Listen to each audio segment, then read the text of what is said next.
This episode was recorded moments before Pete Alonso signed his contract. Pitchers and catchers report. Pitchers and catchers report. Roll call. Sanderson. Yep, right here, man. Jones. Yeah, I'm here and ready to go. Smith. Here, boss. Alvarez. Alvarez. Where are you, Alvarez? What's all that caterwauling about? Well, it's me, of course, your chief of chiefs. And here I am today to make sure that all Americans are playing all American ball. Yes, indeed. So Mr. Alvarez, I believe, is now playing in the Guantanamo Bay League. We're making America great today, one baseball player at a time. Now let's head into Dunedin. I hear some of those Canadian Blue Jays are playing there.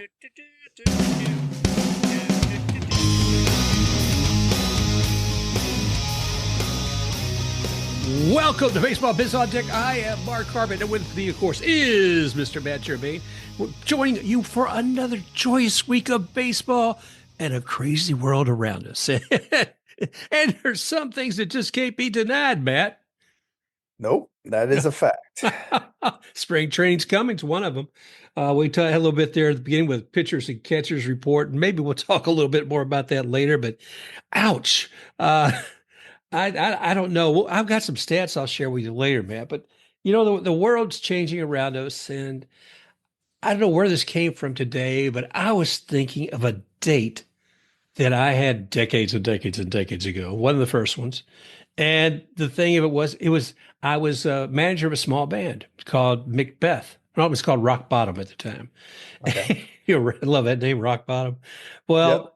I was the youngest one of the bunch. I was the manager of the band. That's what I could do. I'd get the gigs. Well, I brought this new girlfriend around, and she was just something else. Her name was Uta. And we were all going to gather and go see Grand Funk Railroad. That's right, folks.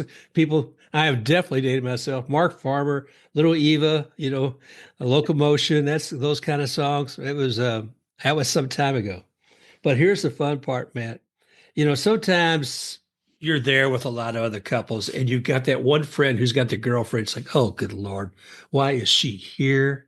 What is she doing? Well, it was that kind of date, and Uta. She was kind of stiff, and I was a little young, so it didn't work out too well. Anyway, so we're all there, and I didn't drive then. So somebody had to pick Uta and me up. And as the concert starts, it's not a half hour into it, and Uta cannot stand it. She does not want to be there. She doesn't like the smell. She doesn't like the sound, and nobody likes her. And God, where was Uber back then? Because I would have sent her home then. But instead, my friends sacrificed their evening, and we all gathered, got in the van, took Uta home. They sent me home, and God bless the rest of them. I ruined a good night out with a Grand Funk Railroad Locomotion with good friends. But it just goes to show you, sometimes we make decisions, and sometimes those decisions seem pretty good at first. But then we get moving along, and maybe the Uta isn't everything we were hoping we had there. And that was what turned out for me. And the impact of that decision actually impacted all my friends.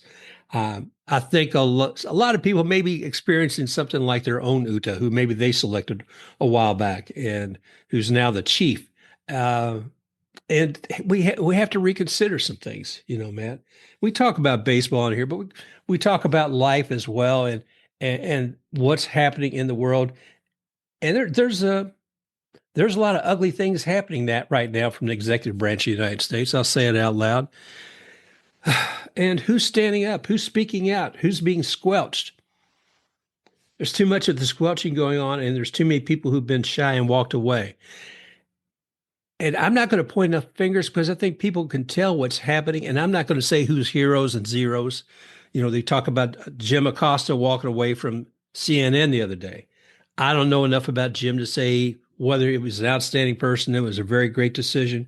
But the thing of it was, whatever you might think of him in that decision, the climate of today has made it so that news people quite often aren't comfortable with being able to share the truth with their audience. And that's a challenge we have today. I don't think it's even just the fact that they can't get the truth out. It's that the opportunity to have the the media to say what it is that they have to say is only available to them if they stick to a script Yep. that is not their own. And to me, that's the biggest downfall of news right now is that there is no um, personal voice. It is a corporate voice, and that corporate voice is controlled by people that have intentions of skewing the story one way or the other. So to me, that's the biggest fallacy of news and media right now. And I think that's why things like Blue Sky exist and are being developed and are being, brought forward as alternatives for people to get their messages out. And you'll see the same thing when it comes to news. I think I shared with you before the app that I use, which is GroundNews, and they tend to show you what the bias is for all of the stories. They give a an outlet for people to get their stories out, and they just evaluate it based on what they're. So there are things out there that do that. However, they're not all easily accessible, known about, or sought after by people that probably should be exposed to those kinds of news. And that's the sad truth of it is that a lot of people have been misled into believing that what they see in certain arenas is fact when it isn't. And to be quite honest, they're in a lot of cases they're gullible and naive. And that's getting the best of them and making the world that we're all forced to live in a little bit worse because of it. Well, I don't think there's any denying. I'm glad you brought up again. Say the name again of the news portal. Ground news. Ground News. And because so much, I mean, I keep looking back at the day of the inauguration, and I was really quite happy that it was code enough that they had to have it inside because it made it very crystal clear about who was going to be important to the new administration. Hmm. And when you saw that gaggle of oligarchs all together, and you realized you're looking at Google, you're looking at Meta, you're looking at Facebook, you're looking at Insta, you're looking at Twitter, and you start looking for say, well, oh my gosh, this is where I post, other people post, and I am actually anytime I do that, these are people who I don't necessarily agree with their support of this administration. And if they want to support them, fine. But the problem is they control so much of where we look for information, and that makes it difficult. And I won't say we become lazy, but we become dependent upon certain portals for our information. So if we're not looking beyond there, guess what? That we're going to see just what they want to feed us, and we've got to find something else. We have to demand more. Well, the scariest part of it all, Mark, is the fact that I believe that a lot of what's going on is because some measures that were taken to keep things in check by certain entities were effective and forcing progress to be slower than what a lot of those companies wanted. Right. So with the new administration, they know they have free reign to do whatever it is that they want to do. And that includes AI, which has potential that people, I think, are still minimizing to this day. They don't Yeah. understand what it actually means.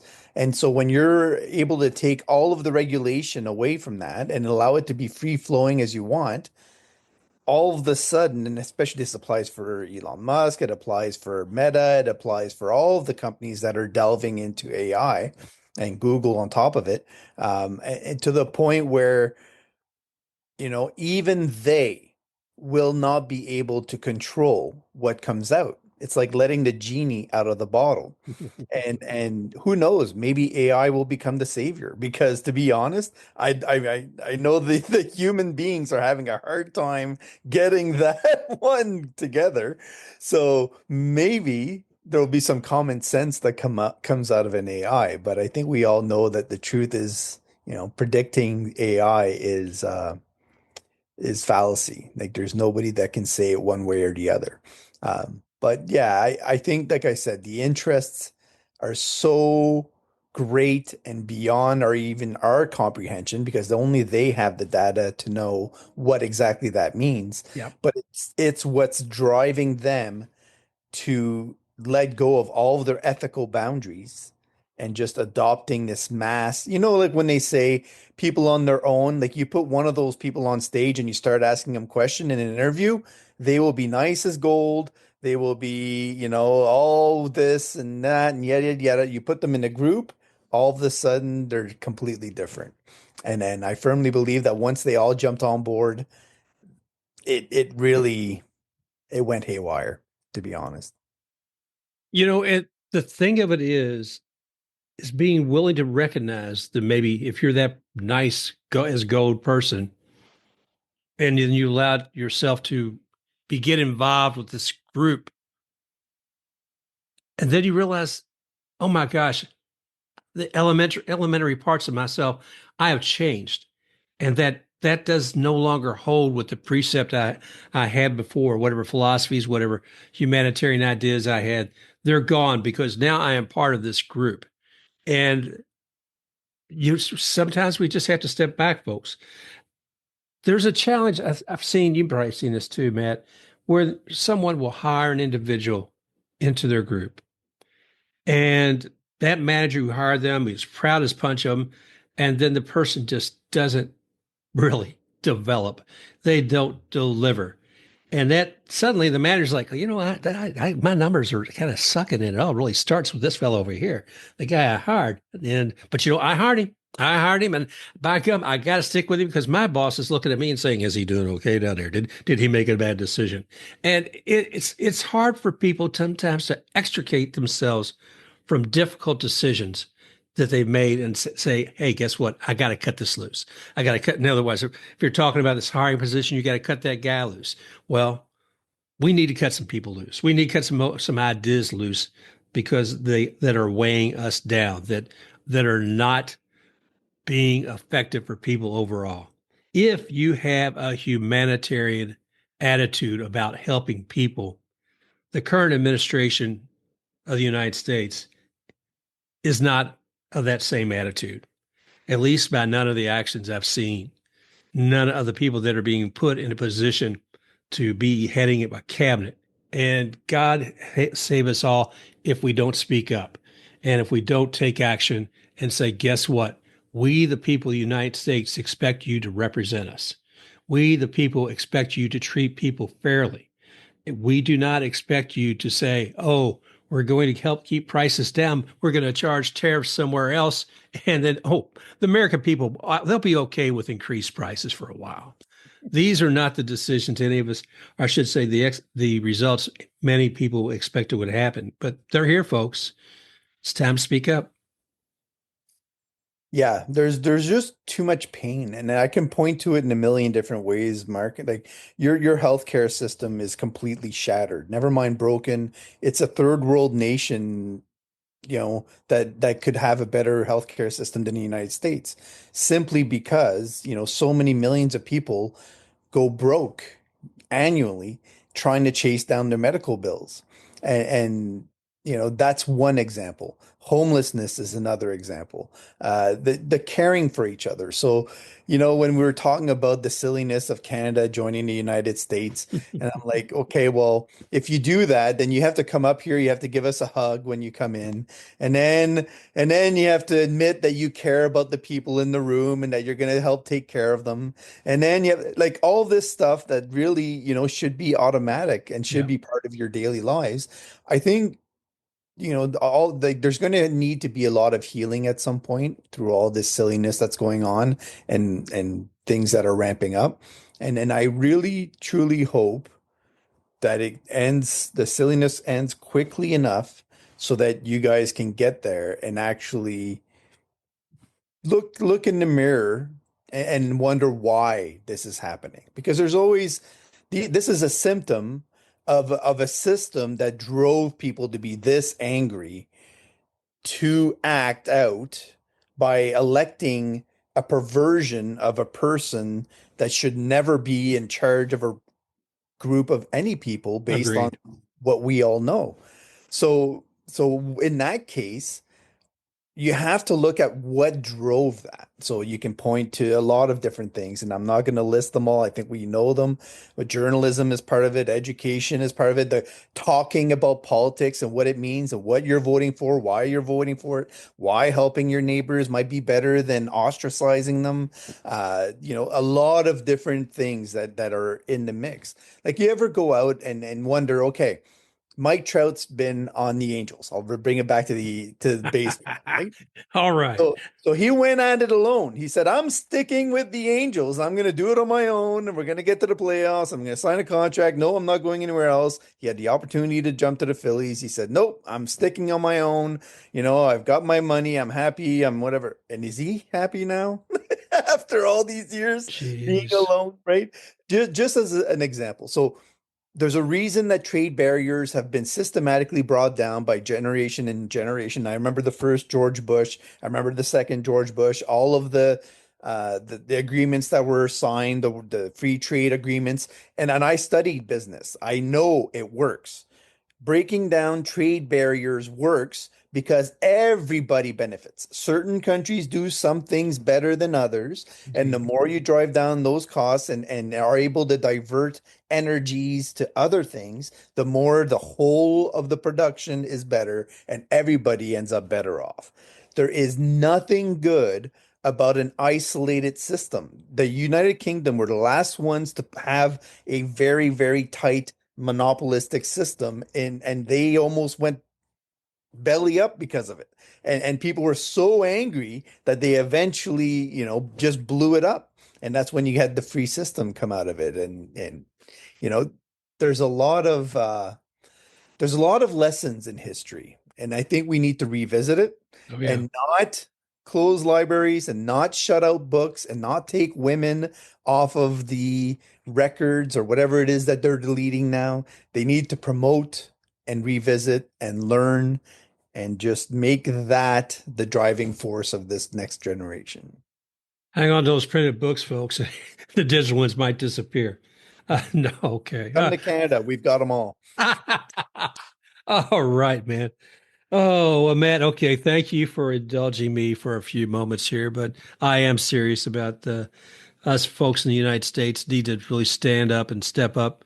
Make sure that your brothers, your friends, heck, if your enemies, they're being taken care of. Are they being fed? Are they being clothed? Are they being housed? People who you might see as suspicious, they're still, if you have some sort of faith you believe, you might say that's one of God's creatures and a reflection of your God. And if that's the case, treat them like that. So find some compassion, find some heart, find some joy. We're going to make our own joy here. Matt and I do. He's indulged me here. We're going to have a little joy still with baseball because there's always something goofy or fun going on. So, Matt, let's get back into the wide world of baseball. And with that, again, thank the audience for indulging me here at the beginning of this show.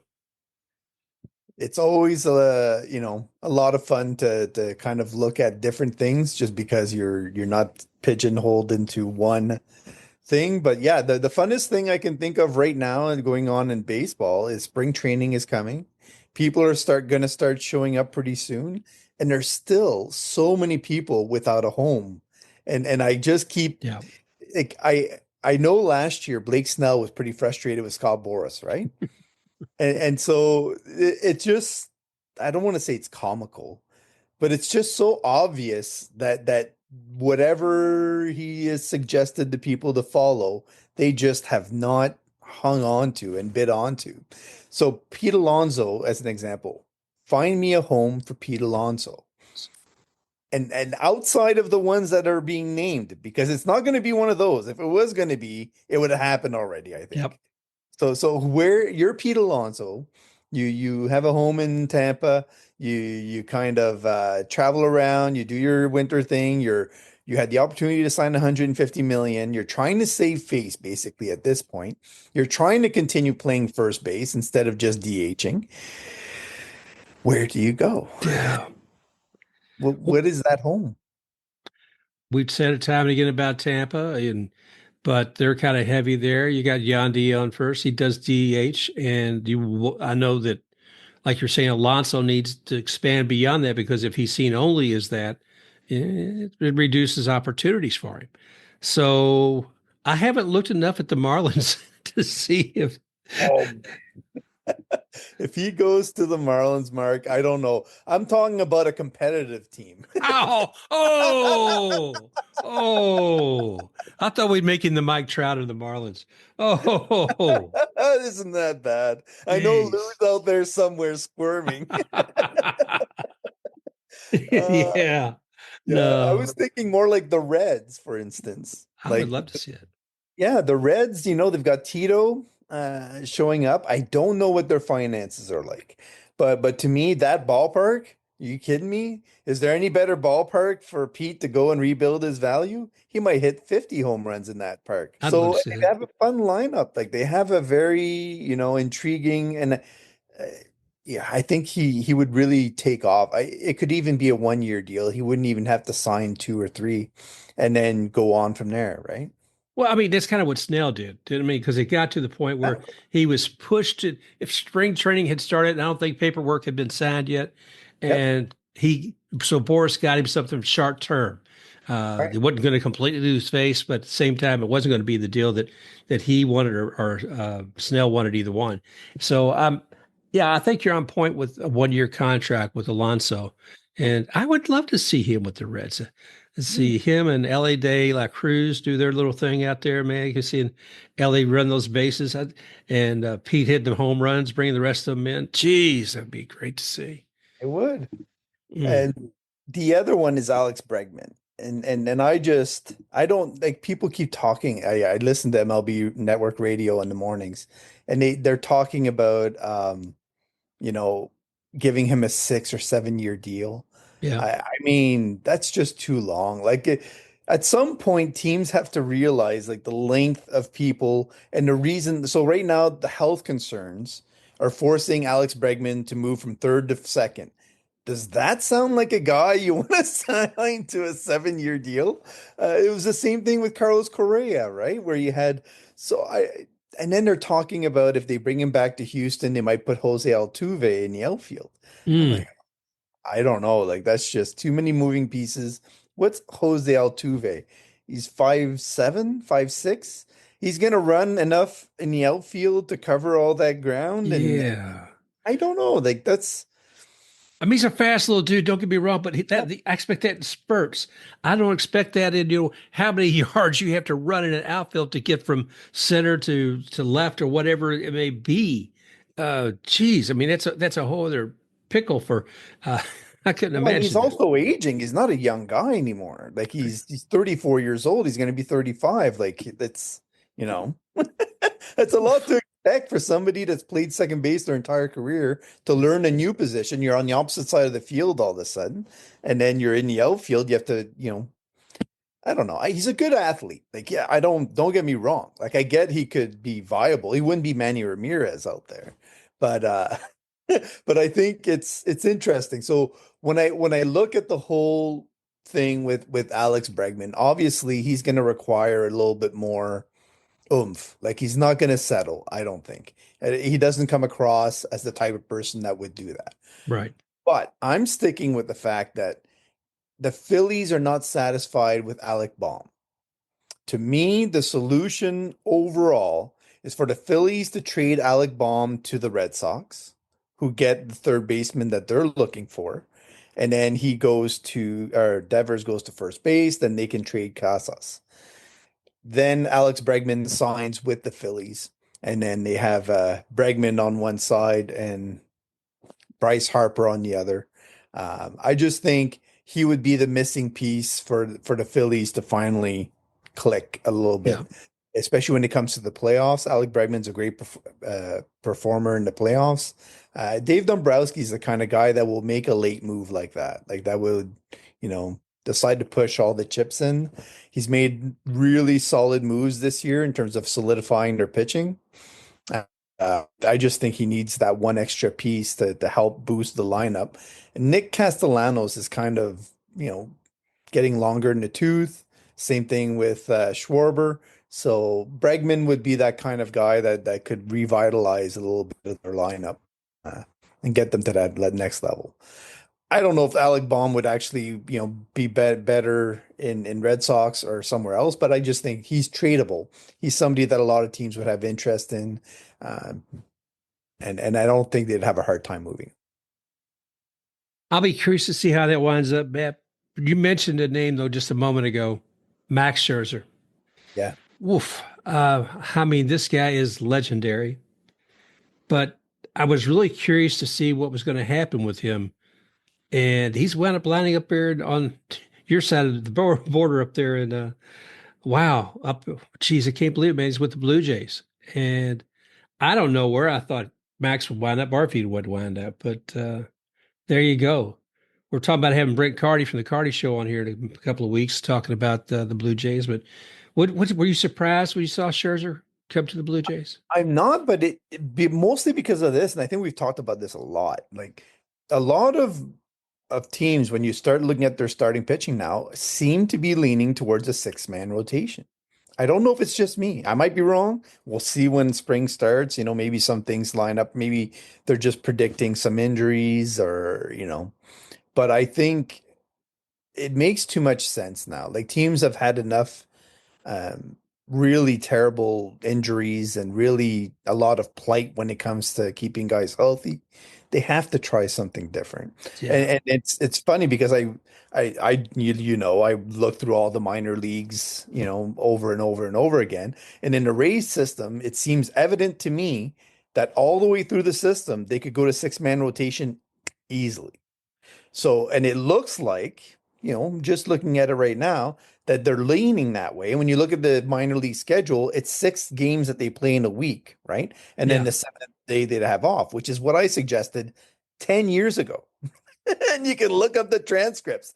So I really, really, really, really jumped onto that. I did all the calculations for the days, how the schedule would look, yada, yada, yada. And I pushed it. And I think the article's up on D-Rays Bay somewhere. But it just makes too much sense to have those 6 starters, have that extra off day for Major League Baseball. That a day off can be a travel day, it can be a makeup day, it can be a whatever.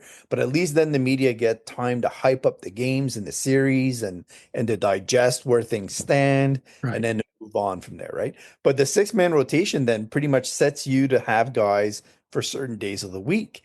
Like if you're the Dodgers, for instance, your Saturday guy can be Shohei Ohtani. Every Saturday, Shohei Ohtani is going to be pitching for the Dodgers. You can book it. You know he's going to be there.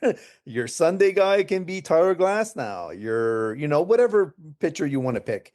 Like you would know who settles in where. Sure, it'll change sometimes. I'll have to skip it because he's got this, he's got a blister, he's got whatever. But, it makes it more fun that way to say, oh, well, who's their Saturday pitcher? Or I think baseball does that in the minors, right? Like in high school. Don't they have like the guys settled in at that Right. date? That's his date. Yeah. So same thing in the Japanese leagues. They have the same kind of idea. So I just think Max Scherzer, when you're looking at the Blue Jays and who they have, unless they plan on moving somebody out, it looks like they're leaning towards a six-man rotation. In which case, Max can give you 5 or 6 and he'll battle even if Right. he doesn't have his stuff. So that's not the question. I just think if they get a 4.5 ERA out of him and 150 plus innings, they'll be ecstatic. I just don't see much better than that, to be quite honest, based on what's left in a tank.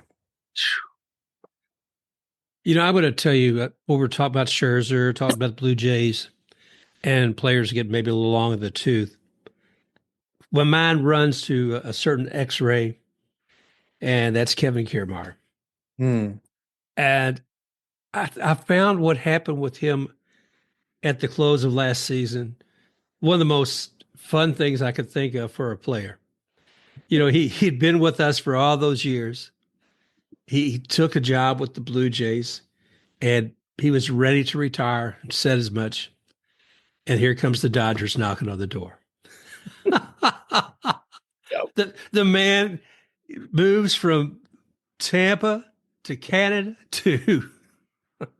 to all the way out to Dodger Stadium, and he plays well. He wasn't extraordinary, but he put the flash out there in the outfield. And I guess he's retired now at this point. But I thought, what a great way to put an exclamation mark at the end of a career.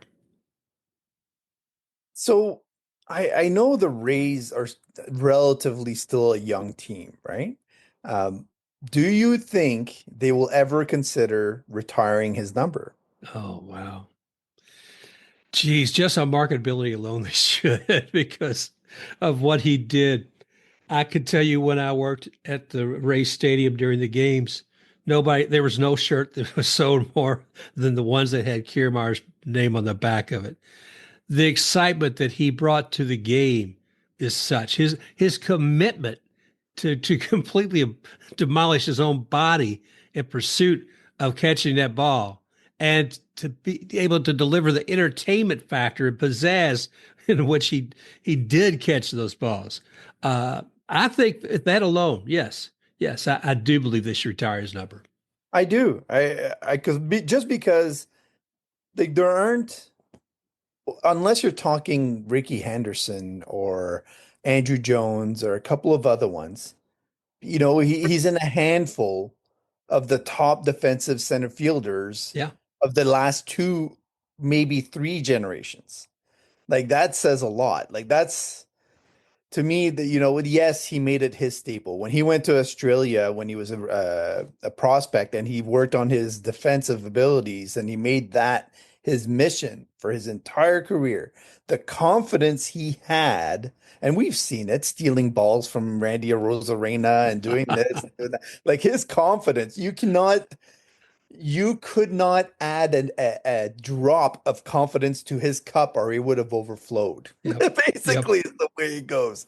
So, so when you're at that level, that's what makes you elite. Just because you've worked so much on your craft that you are just, the best.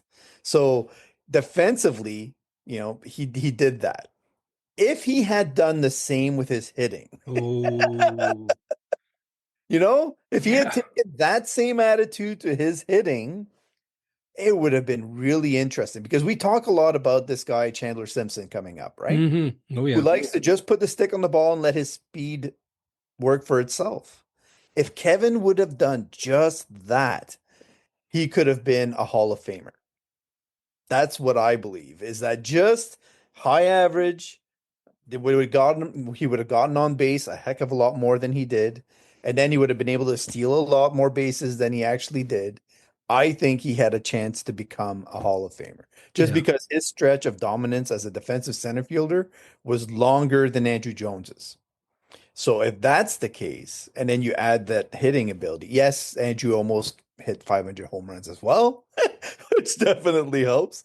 But I think that, Kevin Kiermaier's a really interesting case. Like we've talked about before. I hope he does come back and teach some of the guys to, how to play the game the way that he did in the outfield at some point. But I do think the Rays will consider very strongly to retire his number and Evans as well. Like yes, both of those should be, I think, the first two retired as Rays, and it'll be interesting to see when that happens. yep, yep. I'm looking forward to seeing that as well. You know, I know you've been tracking what's happening with a lot of players within the Caribbean League right now. Mhm. I've been a little busy right now, as you well know. But Something happened, Mark. yeah, been Karen and I became grandparents for the first time, so very happy about that. Maybe I'll share some of that later on at another show. But very happy, and our lives have been full with a lot of things. Some of the most joy we've ever had in our life, and I want to see other people be able to experience joy and some of what we talked about earlier too. But the game. Let's talk about the joy of what's going on in the Caribbean League, man. So the Mexicans are really dominating. They're 4-0 in the standings. The Dominicans are holding their own, and Venezuela as well as Puerto Rico. There's a lot of, you know, good competitiveness between those teams. Yeah. Uh, and what's surprising, shocking really, is that the Japanese are last and they haven't won a game yet. Oh my gosh. Yeah. So it's, sometimes you can dominate and you have all your stars and yada yada, but when you start, these aren't the, Otani's not down there playing, and Roki Sasaki isn't down there playing, and yada yada yada. So these are not the be all end all, but the series have been a lot of fun, and I think you're seeing some guys that could end up, being sought after by some of the teams that will have injuries that they have to replace people, people that are looking for value and want to add it to AAA and have it ready, to delve into if they need it. Really, there's not many stars in there, I think, that you're going to see in this season right away, but you are seeing some good action and some good games. And the Mexicans, like I said, have been dominating all the way through. They only have given up, I think, over the 4 games, 4 runs. So their pitching has been really, really, really strong. Well, while you were talking to, I was trying to think on the World Baseball Classic how far along Japan had got. I know they were at least in the Oh, they won. quarterfinals. That's what I'm thinking. So They, I'm thinking, they won the last two, I think. yeah, yeah. So when you're telling me about this, what's going on in the Caribbean League, I'm like, did they leave half the team home or something? Because I mean, they're such an outstanding team from historically purposes, and I thought, wow. Right. So I don't know who they sent and who they kept in Japan for their seasons, and who's how they're ramping things up. I know from having listened to people who have played over there, they are very, very, very strict about the regiment of when your off season begins and Yeah. all the training that you have to do. So there could be a lot of that coming into play where you're seeing not just the MLB players missing, also the Japanese league players missing. And so you're seeing like kind of I don't want to call it leftovers, but Well, the B League, the B League, maybe. yeah, the C League pretty Yeah. much. Yeah. Yeah. But it's good and it's entertaining to see. Oh man, oh man. I'm trying to think what else. You know what? Now this isn't joy. No, you're gonna talk stadium again, aren't you? No, I'm not Oh, even gonna do that. I'm gonna wait till March 31st before I think about stadium again. gotcha. I Good man. was thinking of umpire Holberg, and Oh, yes. jeez, you What know, a bad case that is. oh, I mean, we look at the fella, and evidently he had a friend who's laying bets not just for himself but also for umpire Holberg himself. Well, was And his friend an interpreter? I'm sorry, did he work for Shohei? No, I don't. You know where I'm leaning with Yes, I do. Jeez. Could have been lost in the translation, but Yeah, his friend wouldn't take the bullet for him the way the interpreter did for Shohei, did he? no. And the sad part is, while Holberg did own up to it in the end, he kind of had to, Hmm. but he was let's delete all these files. Let's delete all these files. And, guess what, man? Somebody's going to see that too, Holberg. God Hmm. bless you. We all make mistakes, but it's like, oh, it's just a sad symphony of being able to critique umpires and give them grief all the time. And you get one bad apple like this, and it doesn't do anything good for the rest of them. But uh, I just it's find it, it's the most ironic thing is that you could say a third of baseball's, income right now is in Mhm. gambling. Oh yeah, oh So, yeah. it's like dangling it in front of people's faces and then say, "Oh, you can't, you, you can't eat it." But Well, I get it. It makes complete sense. The gambling should not be allowed, especially by umpires or referees. Come on. That's just insane. But yeah, I I do find it sad. I think, the Pete Rose case is used a lot of times as the example for players. Hmm.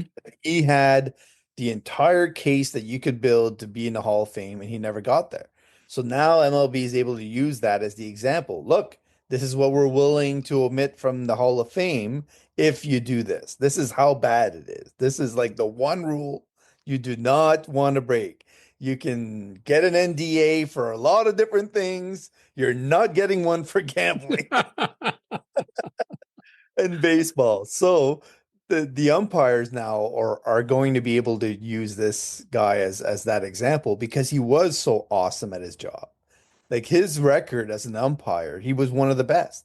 Yeah. Like just really literally had some of the best percentages of getting the calls right. So it's sad that we lose that, but it's also an example that the umpires now are going to be able to use and say, doesn't matter how great you are, Yeah. if you go to this point, you're going to get fired. Mm. I was sitting here thinking of we should write a science fiction novel on this, Matt. It should go something like this. There is an analyst program, an Excel spreadsheet, and a special chip that's been put in this new computer. Lightning strikes it. It has sudden awareness, and it reaches out into all the major leagues and starts assigning, working closely with Scott Boras's computer, and they're talking to one another. And suddenly, that particular chip and that one PC sitting somewhere is now going to become one of the richest artificial intelligence beasts in the world for baseball. So keep it in mind, man. Keep it in mind. When are we going to see the first Major League Baseball player with a robotic arm? Ooh, that would be so cool, man. That could. What kind of legislation rules are we going to have for all that? What about one that has an embedded chip like what Elon Musk is selling there with Neuralink, right? Well, what about that? Like where Oh. you remember there was a movie that had that where the person had these eyes that could track the ball and then Hmm. they were just hitting nothing but home runs, right? And so like when that happens, first of all, are you going to be able to tell? Can you do it at a reduced rate so that you don't notice it as much? Is Shohei Ohtani already doing that? Who knows, right? That you're just you, writing that book would be a lot of fun because there's so many different angles that you could. What if somebody rigged the balls now so that they actually, did this, that, the other thing? The bats. Remember Sammy Sosa with a corked bat? Oh yeah. There's got to be some sort of tech out there that is able to be used in the bat that is, oh man. I like But it with the ball. I think the more fun one though that the Orioles should try next because they're trying everything is fences that move during the game. They go in and out. You just don't know where it's going to be. It could be 10 feet further out, to the 10 feet further up. It could be down at your knees and you could flip over top.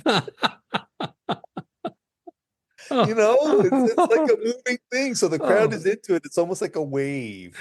Comes in towards It's the weird. infield and then back out. Yeah. Oh, Oh, man. so it said they're adjusted for each batter as their Yeah. batting average. Oh, I love that though, man. That would be insane, and close to what's happening anyway. The last couple of years, moving in, moving How, out.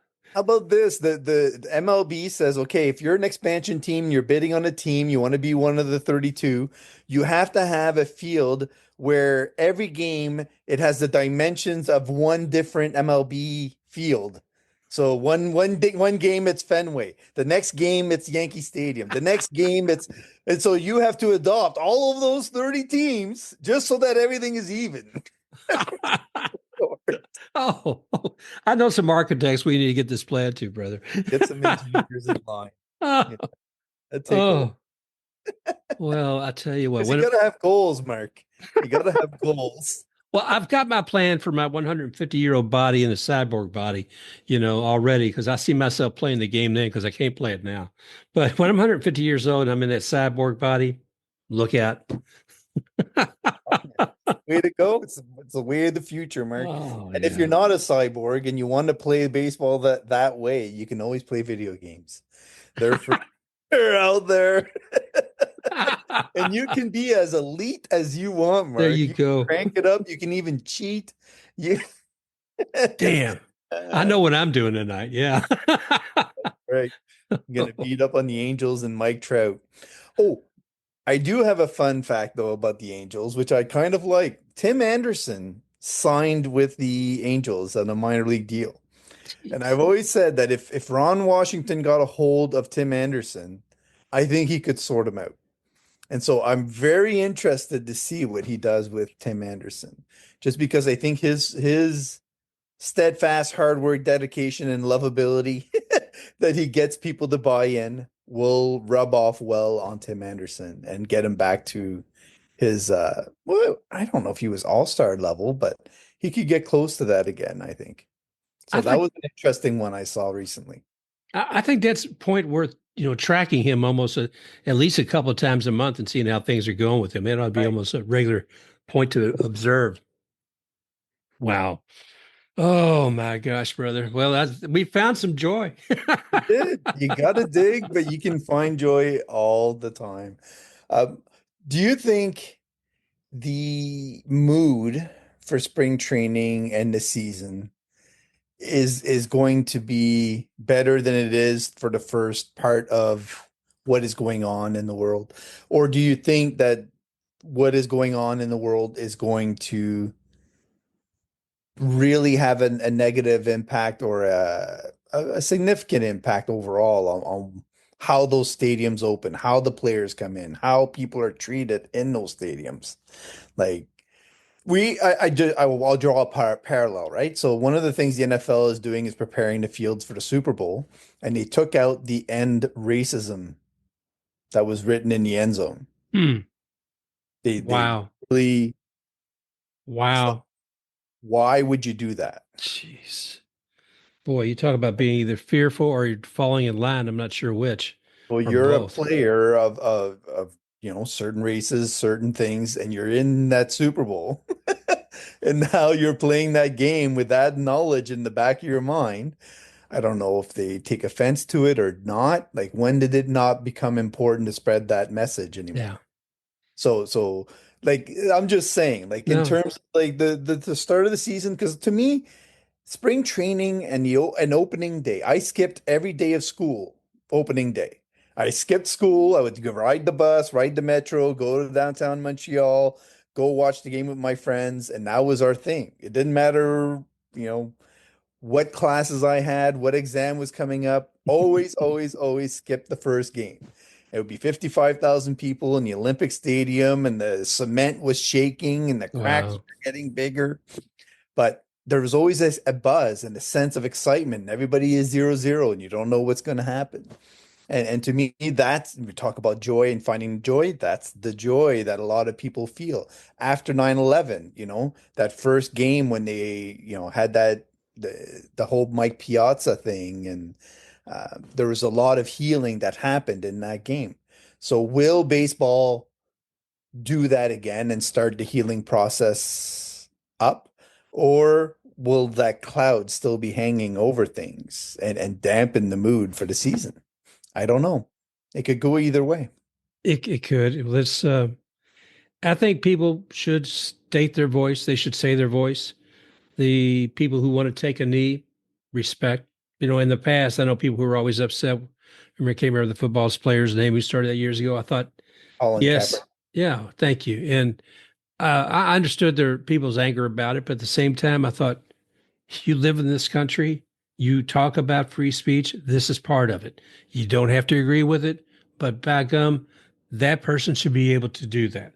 The leagues have come in and probably have legislated certain things and fines and such if you didn't toe the road on these things. I think MLB had said something, I can't remember what it was, but that there's going to be people who are going to have protest, maybe in front of these stadiums. I don't see it as dramatic as I'd probably like to, to be quite honest with you. But things like that was at a game recently well, again, not paying enough attention, that I think it was the American team playing in Canada. And my understanding was that there was booing while doing the American anthem. No, because we're Canadian. They waited until the end of the anthem and then they booed. Well, I'm gonna say you guys are too nice. The anthem. You guys are too nice. That's good. I didn't realize it. Well, that's Right, good. yeah. Boo. But and then Bettman, Gary Bettman who's the commissioner of the NHL, for those that don't know, this was asked and was considering stopping to sing the anthems before the games in Canada, at least. And he said, no, we're not going to stop it.